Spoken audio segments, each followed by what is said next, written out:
এটা তাদের মনে রাখা উচিত। আওয়ামী লীগ ভোট চোর, ওরা জনগণের অর্থ চোর, ওরা খুনি। আওয়ামী লীগ মানে হচ্ছে খুনি, হত্যাকারী, সন্ত্রাসী, জঙ্গিবাদী বিশ্বাসী। আওয়ামী লীগের কাজ হচ্ছে মানুষ খুন করা, লুটপাট করা, দুর্নীতি করা। আওয়ামী লীগ এরা কি করে? ধ্বংস করে, আগুন দিয়ে জ্যান্ত মানুষ পুড়িয়ে মারার ইতিহাস তাদের। শেখ মুজিবুর রহমানের হত্যা এবং আমার পরিবারের হত্যার সঙ্গে ওই আওয়ামী লীগ সহ এরা সকলেই জড়িত ছিল। এরা খুন করা ছাড়া আর কিছু জানে না। 21,000 নেতাকর্মী ওরা হত্যা করেছে। ওরা যখন ক্ষমতা থাকে দুর্নীতি, লুটপাট, এই চট্টগ্রামই তো 10টা অস্ত্র পাচারের সাথে জড়িত।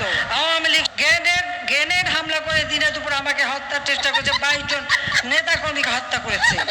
আওয়ামী লীগ ভোট চুরি করেছিল বলেই তাকে বাংলাদেশের মানুষ আন্দোলন করে ক্ষমতা থেকে হটিয়েছিল। এটা তাদের মনে রাখা উচিত। আওয়ামী লীগ ভোট চোর, ওরা জনগণের অর্থ চোর, ওরা খুনি,